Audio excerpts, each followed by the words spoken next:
At Thanksgiving, my sister rose to her feet, tapped her glass, and declared like she was receiving a trophy. Mom and Dad are transferring the house to me. Emily gets nothing. The room burst open. Applause. Whoops. Someone even shouted, "About time!" I didn't clap. I didn't blink. I just smiled the way you smile when a storm rolls in. But you already know the roof is theirs, not yours. I placed my fork down. "Dad," I said quietly, "should I tell them or will you?" His face went pale. My sister stiffened. And in that instant, everyone sensed something was about to unfold. Before I pull you into what happened after that hush, tell me, where are you listening from tonight? It helps to know there are people out there who've survived families like mine. My name is Emily Nolan, and if you'd met my family before that Thanksgiving, you might have believed we were close. The kind of Midwestern image people print on holiday cards, matching sweaters, grinning in front of a tree, acting like we never raised our voices. But families like mine don't fall apart in loud, obvious ways. They fracture in silence, in small decisions, in who gets heard and who gets overlooked. And for as long as I can remember, I've existed in the quiet space where people only notice you when they need something. Jenna, my younger sister, never knew that place. She was the favorite. Radiant, outspoken, full of charisma. The kind of girl relatives gush over at gatherings, calling her a natural and a flame. I didn't resent her for it. I just realized early that I'd have to build my life alone because nothing was ever going to be given to me the way it was given to her. Growing up, I watched my parents pour attention into Jenna like she was a flower that needed constant tending. Dance classes, summer programs, private tutoring, things I was told we couldn't afford when I asked. Later, when I moved to Chicago for work, they labeled it selfish, like choosing freedom meant I was abandoning them. Meanwhile, Jenna stayed nearby, dropping in every weekend, slipping into that perfect little mold they'd shaped for her. Still, I kept returning home for holidays, for my grandmother mostly. Evelyn, Nolan, sharp mind, silver hair, the only person in the family who looked at me with genuine pride. When she embraced me at the door, it didn't feel like duty. It felt like being acknowledged. She'd tap my cheek, murmur something like, "You're stronger than they think." Then ease back into her chair like she hadn't just handed me enough strength to last another year. This Thanksgiving felt off before it even started. The air in the house was different. Heavy, anticipatory, like everyone had been told a secret I wasn't supposed to know. Mom was hurrying around the kitchen with that tight smile she wears when she's concealing something. Dad wouldn't meet my eyes for more than a fleeting second. Jenna kept brushing invisible lint off her dress, even though it was spotless. And when I stepped into the dining room, I noticed something else. An empty chair beside mine was gone. Not moved, not nudged aside, vanished. I should have realized then. You'd think an empty chair would be enough of a warning, but in my family, the signs are always quiet before they erupt. I sat down anyway, smoothing my napkin across my lap, pretending not to notice how conversations dipped every time I entered the room. They'd flatten for a moment like someone hit mute, then resume with forced laughter the instant I passed. Jenna floated around like the star of her own parade, checking table settings, adjusting angles on the centerpiece, whispering little tips to Mom that made them both grin. Occasionally, she'd glance at me with a tight-lipped smile, polite but hollow, as if I were a coworker she barely tolerated. It wasn't always like this. For a long time, Jenna and I were just two kids, sharing a bedroom, passing notes under the door when we were supposed to be asleep. She braided my hair, stole my sweaters, begged me to drive her everywhere once I got my license. But somewhere between high school and adulthood, something shifted. She settled comfortably into the role my parents built for her, golden girl, perfect daughter, while I quietly slipped out of the frame. The house situation had begun 6 months earlier, long before the Thanksgiving announcement. It was a humid Saturday in June when Mom called, asking me to come home for something important. No details, no warning. When I arrived, they ushered me straight to the dining table, the same table where everything would later unravel. Dad had a folder laid out like a presentation. Mom's smile was too wide, strained, like it hurt to hold. "Sweetheart," Dad began, "we're refinancing the house. Just a simple signature, better rates. You won't have to worry about anything." Even then, something in me tensed. My family never asked me for help unless they needed more than they were willing to admit. I flipped through the papers, heart racing as I tried to make sense of the numbers. Something felt off. Too many pages, too many amounts blacked out, too many rushed explanations. "Can I take these with me?" I asked, keeping my voice steady. "My lawyer can look at them." The silence that followed spoke volumes. Mom's smile faltered. Dad snapped the folder shut too quickly, as if he regretted putting it in front of me. "It's just a formality," he insisted. "Why complicate things?" But I took the folder anyway. Back in Chicago, my lawyer flipped through the papers, eyebrows climbing higher with each page. She didn't smile. She didn't hesitate. She called me the next morning. "This isn't a refinance," she said. "It's a transfer of liability. If you sign, you're responsible for their debt." "Debt?" I stared at the phone, numb. "What debt?" She explained slowly, carefully. "A second mortgage, months of missed payments, foreclosure letters, things I didn't even know existed." And the moment I understood, something inside me locked into place. Not anger, not yet, but something colder, something steady. 2 months later, Dad called again, this time asking for money. Not a loan, not help, money. He said it was for Mom's medical bills. But when I offered to pay the hospital directly, he faltered. The story shifted. The truth leaked out. Late payments, deadlines, desperation. And now, sitting at that Thanksgiving table, watching Jenna shine under everyone's attention, the weight of those 2 months pressed hard against my ribs. They weren't giving her the house. They were giving her the debt. And they expected me to sit quietly beside her while it happened. By the time November came around, the secret sat between my parents and me like a live wire. We didn't speak of the papers I had refused to sign, or the call where Dad admitted the truth. Our conversation shrank to weather updates and questions about work, as if small talk could cover a canyon. They didn't know I had done more than refuse. I pulled the property records myself. I knew about the second mortgage, the interest gnawing at them, the foreclosure clock already ticking. They were drowning and trying to drag someone else under with them. At first, I thought that someone was always meant to be me. I was the one with the stable job in Chicago. No kids. The person they saw as a safety net they felt entitled to. Saying no to them felt like learning a new language that tasted like guilt. Then Jenna started posting hints online, captions about big changes, photos on the front porch with our parents, jokes about being ready to be a homeowner. Every post felt like another piece snapping into place.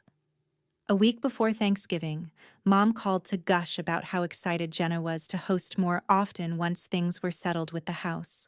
She said it lightly, as if the house were a gentle heirloom, not a bomb wrapped in a bow. That was the night I stopped hoping they would fix it on their own. I went to my desk, pulled out a folder, and started filling it. Copies of overdue payments, notices, the summary pages showing exactly how deep they were. I didn't plan to humiliate them. I planned to make sure no one could claim they hadn't known what they were walking into. On Thanksgiving morning, I drove back with that folder in my bag and a knot in my stomach. Part of me still hoped they would pull me aside and admit the plan had gone too far. Instead, Mom met me at the door with a tight hug that smelled of perfume and strain. "You look beautiful," she said. Jenna is going to be so happy you're here. The way she said Jenna, not we, told me everything. Inside, the dining room was set.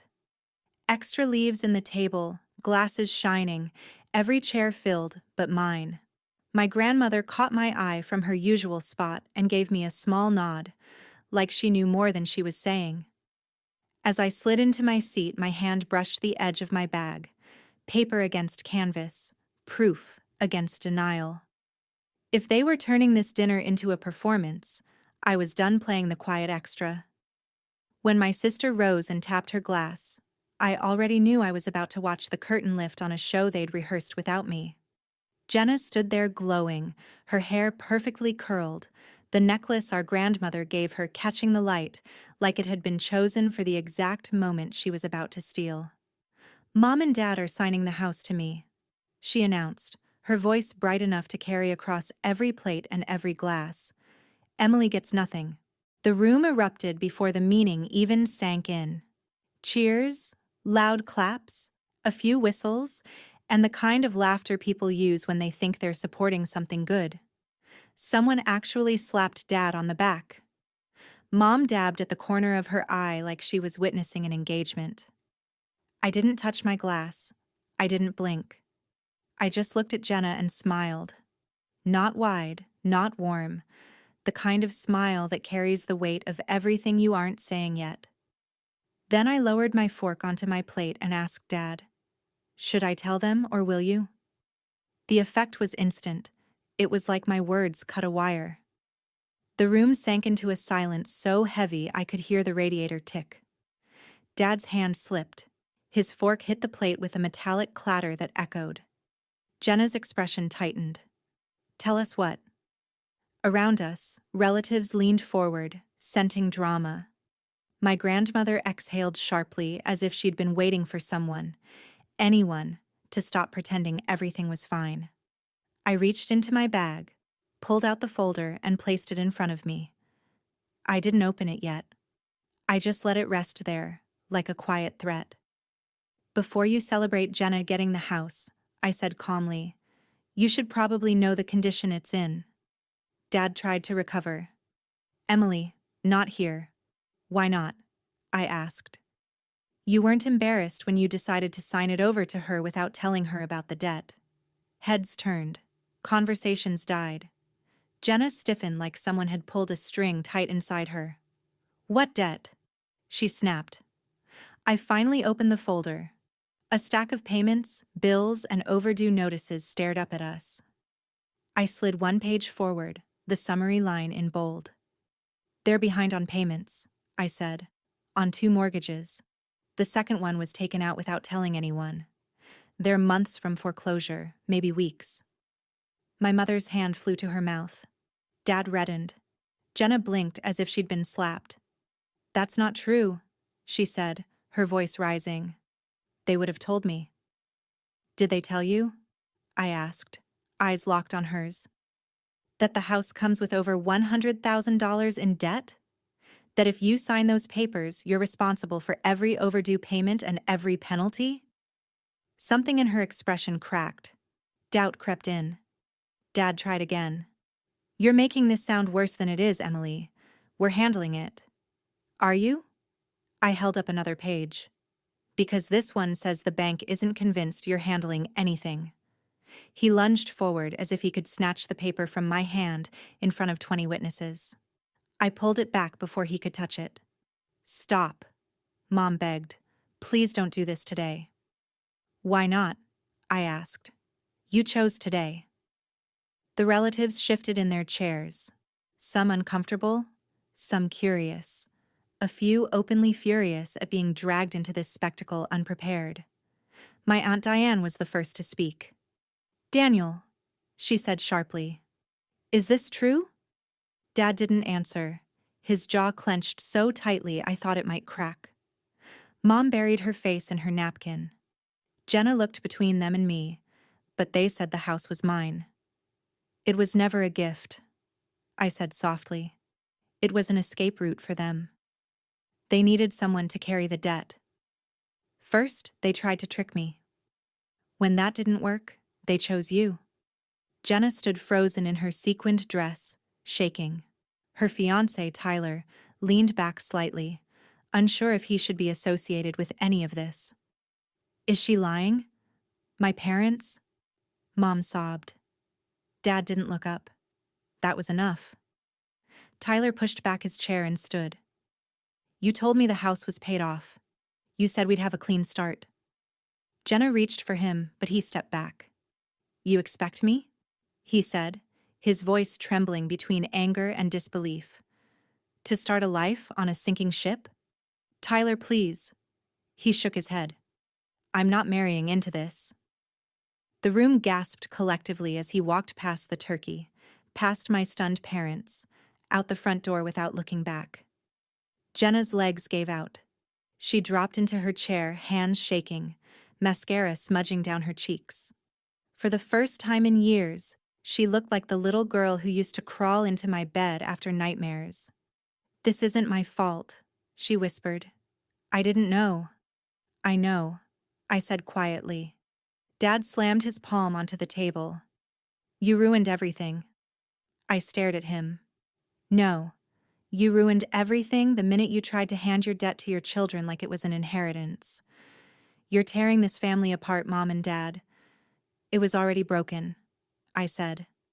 I'm just refusing to keep sweeping the pieces under the rug. A murmur rippled among the relatives. Agreement, disappointment, judgment, the kind that stings more because it comes from witnesses who saw everything. My grandmother stood slowly, using the table for balance. Her voice, though thin, carried more authority than anyone else's. I taught you better than this, she said to my father. Your daughters are not lifeboats for you to climb into. Dad shrank. Mom wept harder. Jenna finally looked up at me, eyes hollow. What do I do now? The question cut deeper than she intended, not because I had the answer, but because she was finally asking the right person. Not the parents who built her illusions, but the sister they'd pushed aside. Before I could speak, someone knocked on the door.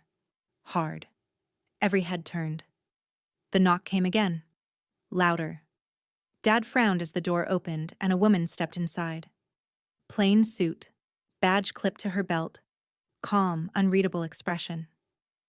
Mr. and Mrs. Nolan? She asked. I need to speak with you regarding your mortgage records. The room erupted again, this time in a wave of disbelief. Mom nearly collapsed. Dad went pale. Jenna grabbed the edge of the table as if it were the only thing keeping her upright. I didn't move. I just sat there, breathing slowly, watching the truth finally land where it belonged. Why is she here? Dad whispered, voice cracking. The investigator didn't blink. We received a report of potential financial misconduct. I have a few questions. You could have heard a pin drop. Not one person cheered now. Emily, Mom sobbed. Tell her you misunderstood, please. I didn't answer. Not yet, because the truth was only beginning to unravel. When the investigator stepped into the house, everything that had held my parents together finally snapped. She asked calm, measured questions about payments, overdue notices, the second mortgage, and each answer they avoided made the room feel smaller. Relatives drifted away from them like stepping back from a fire. Jenna sat motionless, hands shaking in her lap. She wasn't angry anymore, just emptied out, like someone had drained the color from her. My grandmother stood behind her, resting a hand on her shoulder, steady and silent. When the investigator left with the documents, the house fell into a heavy quiet. Mom reached for me. Dad muttered that I'd embarrassed them.